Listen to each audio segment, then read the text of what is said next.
Shalom, peace, hotep, namaste.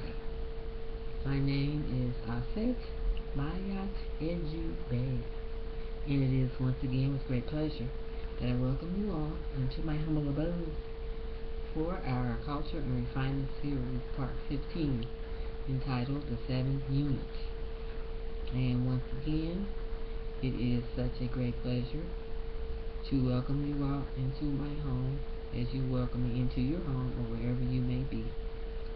So let's get started. And once again, this is the Culture and Refinement series, part 15, entitled The 7 Units. And today we'll be dealing with, in the next few weeks, to let it marinate, we will be dealing with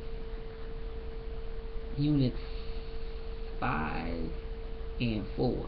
4 will deal with the children, as always. As an educator, I have to keep it centered on the children, and then also we'll lead up into unit number 5, which is relationships, how to take care of ourselves as well as our husbands, and also for the men, how to take care of your wives, or as we also like to use the word consort, which takes care of male and female.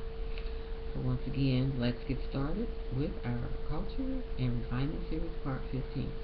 And once again, I'd like to go over our 7 units, as we always do. First of all, unit number 1 is how to sew. How to sew.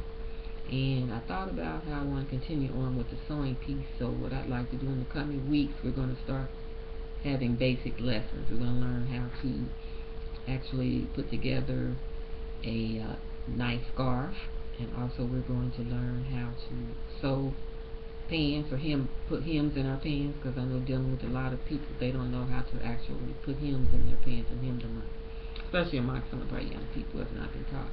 And also we're going to also learn how to just do some basic sewing techniques. Let's go over some basic sewing techniques and terms. And so also one thing you may want to do is, I have mine here, is your Hancock. This is, let me hold it up there a little. This is my Hancock fabric card. This is what you'll want to get. This will, when you go to the store, whatever you want to buy before the series starts, or even if you're sewing now, interested and want a discount, or anyone else that may not know about it, they actually have some great deals you can get with this card. So when you're in the store, whatever you're buying, however much it costs, just ask for this card. It's the loyalty card, and you can get a lot of discounts on it. It's at Hancock Fabrics. Once again, I'll just show that to you as we venture into our sewing piece in the next few weeks, couple of weeks. And now that's unit number 1, how to sew. Unit number 2 is how to cook. Very important in this day and time, how to stay healthy, how to eat the right foods to equip us with going through the new energy. Unit number 3 would be how to clean. How to clean. Once again, I like to go over the saying that says cleanliness is next to godliness, because if we are clean, then we can be more into our spirituality, physically, mentally, and spiritually. So it all revolves around the same thing.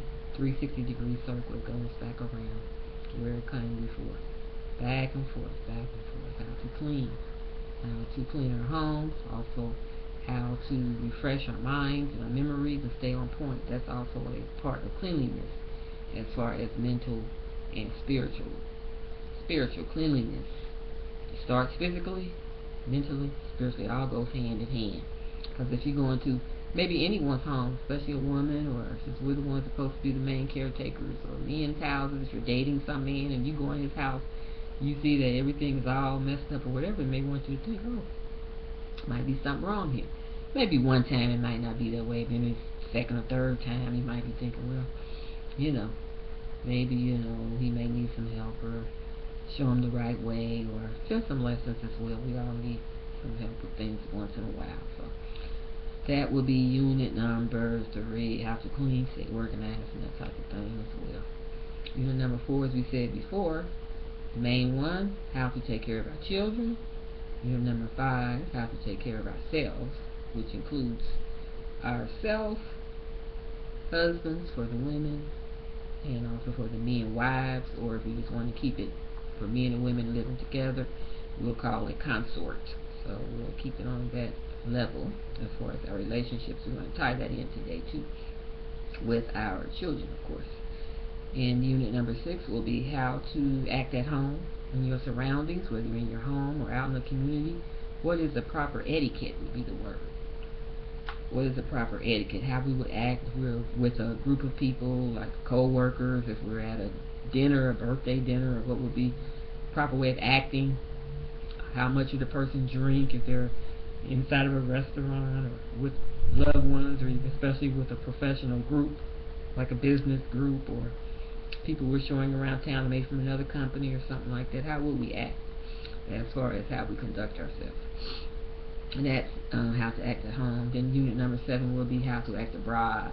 How do we act when we're out about, as far as geography-wise, other countries.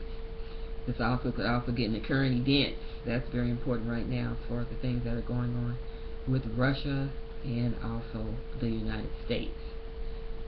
Very important in this time, the culture of countries. China, just reading up and getting as much knowledge as we can to soak into ourselves and let us become familiar without watching too much TV, because the mainstream media does not keep accurate accounts of some of those events, except for Fox News. Fox News does keep abroad of some of the things and tells the real deal, but most of this can be found on the internet. You can put whatever topic you want, they'll take you. You can learn about the currency of a country, their customs, what their do's and don'ts in their country, because everybody, as I said in weeks before in other series, that other countries' customs are not like ours. And a lot of Americans have went to other countries and become jammed up and not being able to get out because they thought that they could do the same things that they could in our country, which is the United States. But this is a time that we're coming into. We have to be well versed with the New World Order perspective. So let's get started with unit number 4, how to take care of our children, and 5, how to take care of ourselves and our consorts, husbands and wives, during this new spiritual energy. Now, first of all, dealing with relationships, we must always look within ourselves to refine and refashion ourselves each morning. I know I do start doing this a lot, ask myself, how can I make myself a better person now as we get older? How can we make ourselves better examples to others? How can we refine ourselves and who we are as a person to be a better person in our whole wide world and communities? It's very important. So critiquing of self is very important when you're dealing with your children, and also in your relationships with your husband first, women, and then men with your wives or consorts for those. So we're going to talk about some current events I want to get into first with these 2 units and try to tie it in dealing with relationships. Now we can see on both sides of the spectrum that the men have things that are going on with them and the women have things that are going on with them. And we can also cross culture barriers. We can talk about what's happening in our communities, or the so-called black communities, and then the so-called Tamil or white communities. But all in all, if we tie it in, we'll see that basically most people are the same if they're racist in their views. So this channel, as I always say, is for everyone. It's for everyone. We're not here to bash on any group, just to share knowledge with one another and to take us into the new spiritual energy. So there's a story that I'm going to talk about, 2. One was a woman that lived out in Salt Lake City, Utah, and she was the one that they found in her garage. This news hit the storylines about a few days ago, and she was a Mormon, I think. I'm not sure though. She lived down in Salt Lake City, Utah, and I know a lot of you have heard this story, where they actually, her husband, as a matter of fact, found 7 cardboard boxes with little babies inside them that she had killed. So she did admit to it when the police did pick her up, and they're holding her right now without bail, $1 million bail for murder. She murdered 7 of her newborn babies. So basically, from the years, if I'm correct, reading the story, from 1996 to 2005, I believe, I'm not sure, she gave birth to 7 babies, 6 or 7 babies. And what she did, she said when the babies were born, she went out to the garage or the bathroom to have them. Then she'd take them out, clean them up, and then just put them in plastic bags and let them suffocate. And I said, oh my goodness, how could this happen? You know what I mean? How could this, these stories, they get more, it's another one that comes on top of the other, even worse than the other one. It seems like every day is something new in the news concerning children, something being done to them. by women and sometimes by men as well. But what I've been saying is a lot of women are being uh, kind of distraught with their mindset to me. As far as the statistics, I believe it is more women than men. Men are too, of course, but the women seem like are more melting down, I want to say, more than some of the men are as well. But both genders do need help and change with themselves as well. So, not to get off track. So, going back to that story, they said that her husband had found the 7 babies buried in the garage. And as I stated earlier, a few seconds ago, she admitted to it. She said she had the babies, and when they were born, she took them out to the garage, put them in plastic bags, and made sure they suffocated. I believe the 7th baby was the last one she killed. They found in the garage too. She said that he lived the longest. It was a boy or girl, I'm not sure. So the husband found the babies, but they said the husband had just got out of jail, and they thought for sure that he was the father of all these children that she had, the 7 babies. Mind you, she had 3 other children that she had birthed, and they were older. They were living in the house with her too, but they didn't. They said they were unaware that she was even pregnant. Now, how that happened, I don't know. But they said they didn't know that she was doing this over the past of time. The husband said even though he was a man apparently that gave her the children, the husband that returned home from jail over the years, he said he didn't know anything about her being pregnant with those particular babies that were found dead in the garage. And right now he's not being held liable for those deaths at this present time. But going back to kind of hard to believe that part, but going back to what happened with the woman, that just shows once again the mentality of the woman, what's going on with the women in our communities, and outside of all of our communities here in the United States. It's just the energy is just getting real, tense. A lot of people are losing it, especially women. And also, there's a story in the news up in Detroit. There was a woman that she had a son, I believe, about 7 or 8 years old, and she lost it off as well, but she did something more rambunctious, as I would say. She was getting ready to discipline her child, 7-year-old boy, I believe, up in Detroit, Michigan area. And she had 2 other people that took part in actually disciplining him. And by disciplining, I don't mean like a light spanking. This was on YouTube. And she downloaded it on Facebook. And after she did it, she made a comment, I guess, on her page saying, "Yeah, I'm showing you all what I did. Blah, blah to my son. We whooped him, we spanked him, whatever. I beat him with my belt." I'm paraphrasing what was said. And if you want to have something to say, I don't care, because that's why I'm putting it on Facebook and YouTube.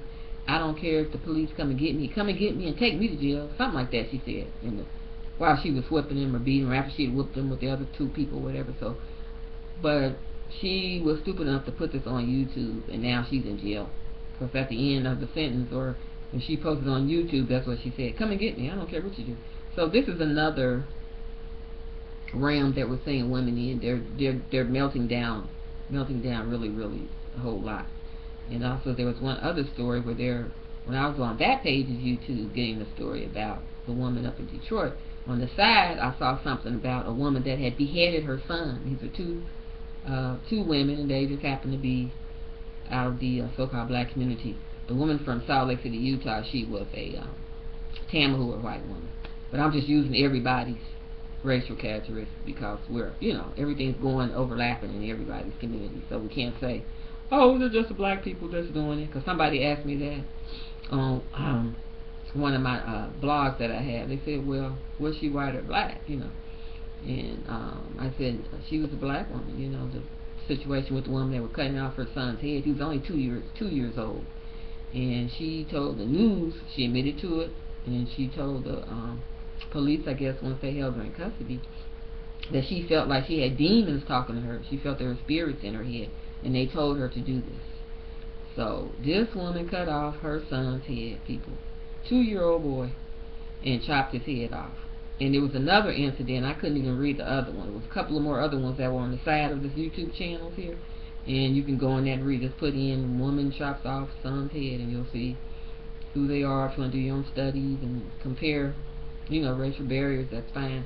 Because the reason I'm doing this is because I want us to see that really there's no difference into, as far as personality-wise, things that are happening in communities right now. We have to get out of this thing with the race in the black conscious or the white consciousness, where one race thinks they're superior over another, because that's going to keep you into the same mindset that you were in before from many years ago. We have to move forward and change our thinking in order to be a part of this new world order. By new world order, a lot of people think, oh, that's a fearmonger word. A lot of people think, oh, that's a fearmonger word. New world order, new world order.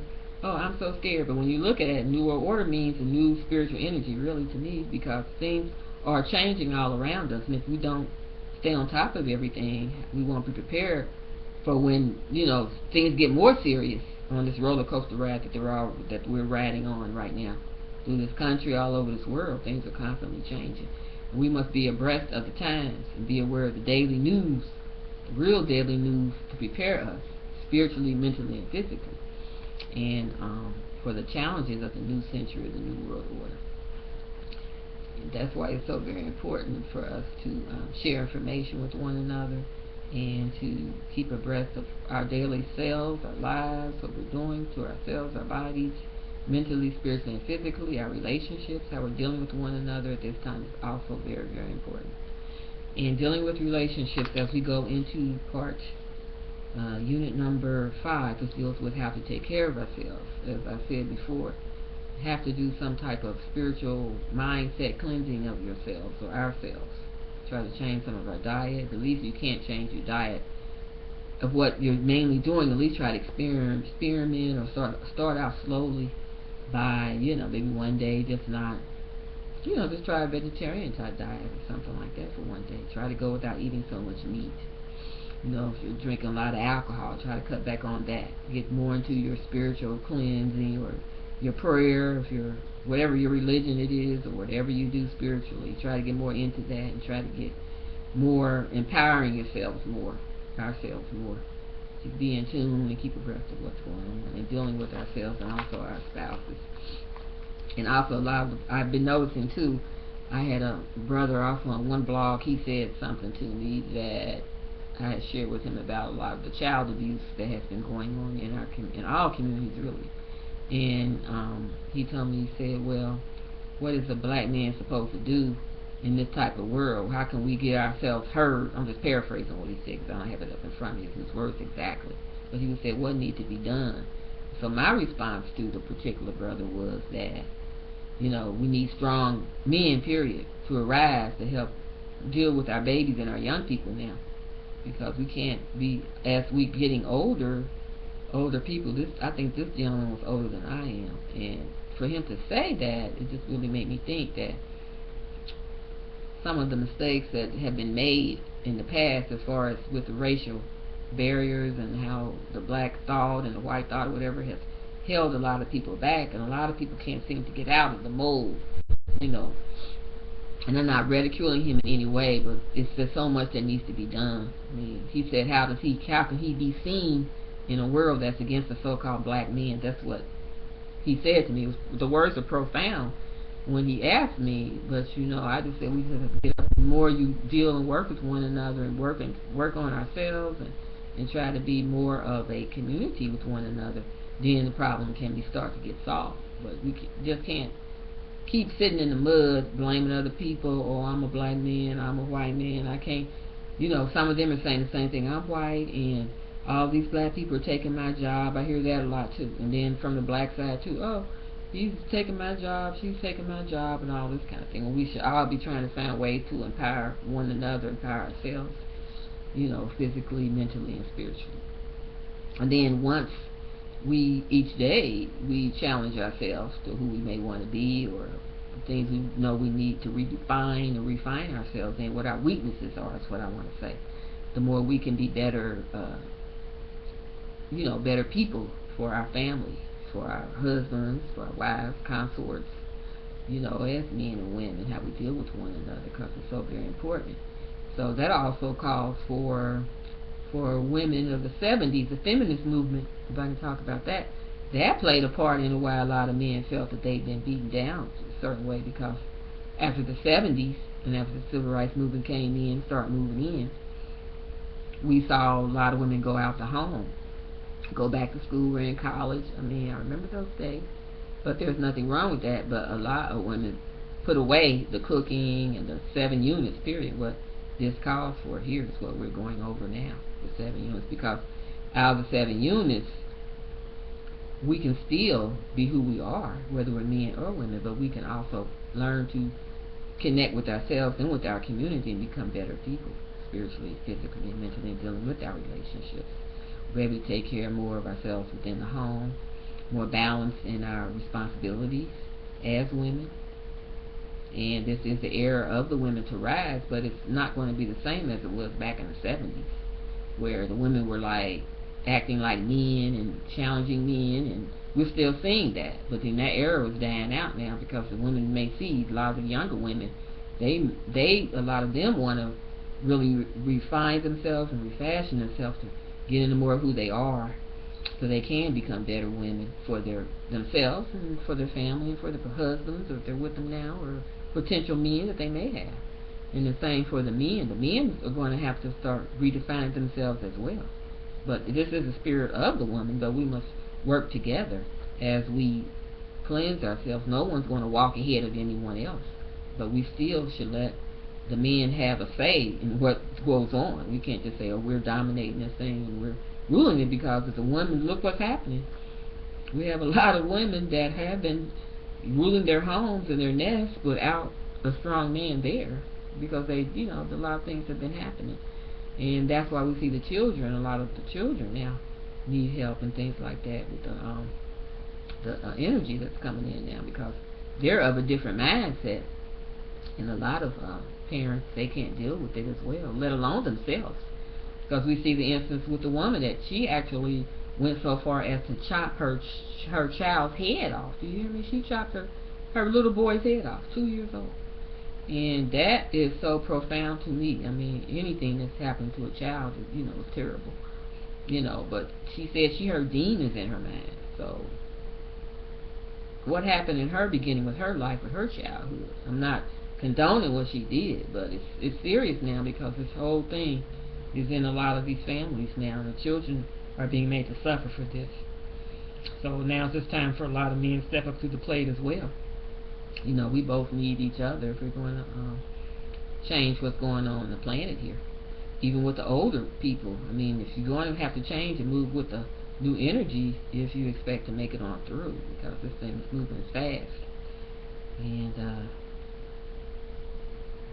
we just have to get it together. We really do, because the energy's moving on and on and on and on. And it's not the type of energy where it's going to just, we're energy, we're matter.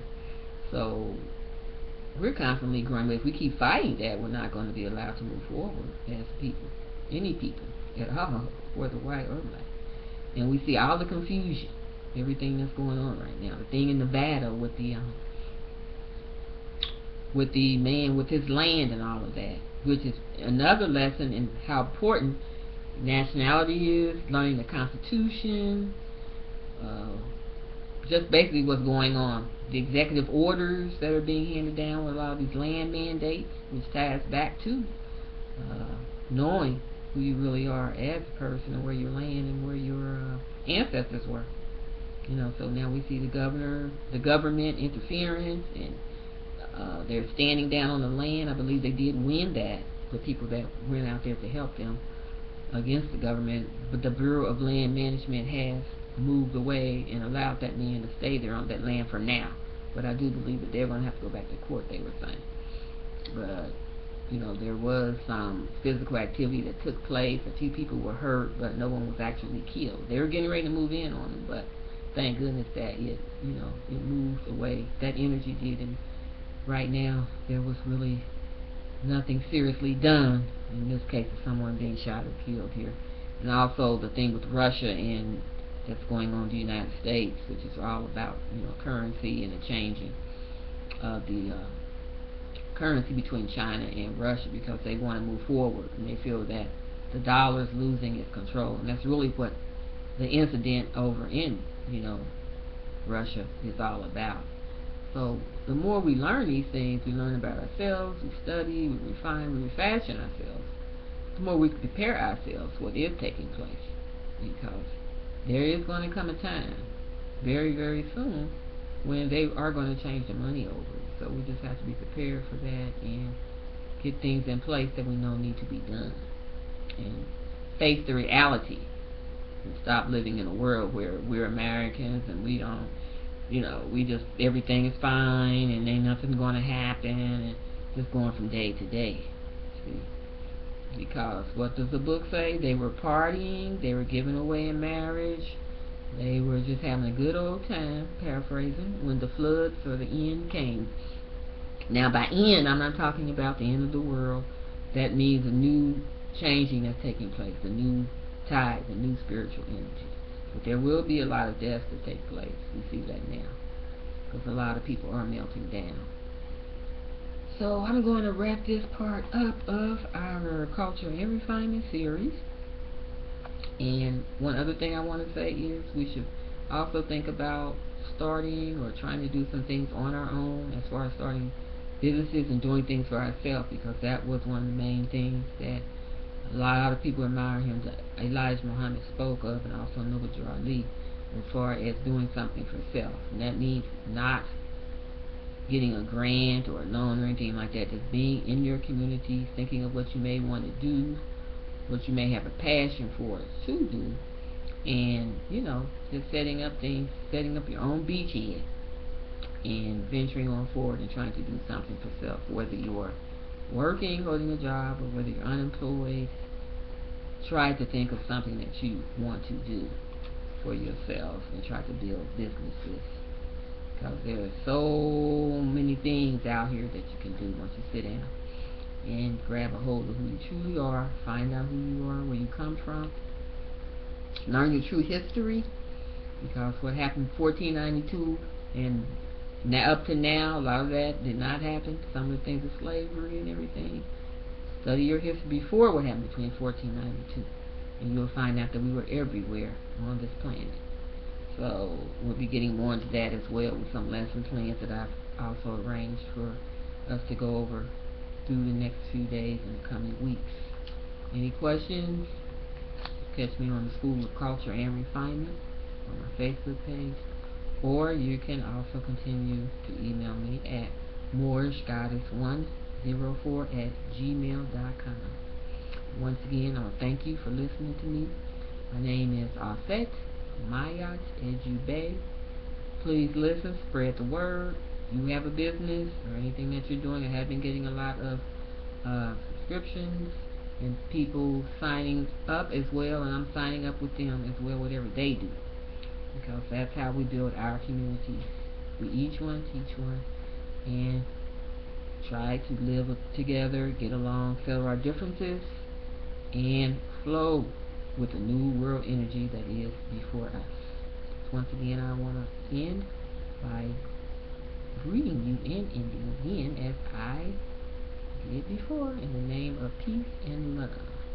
Islam, Hotep, Namaste. Peace, and have a great night.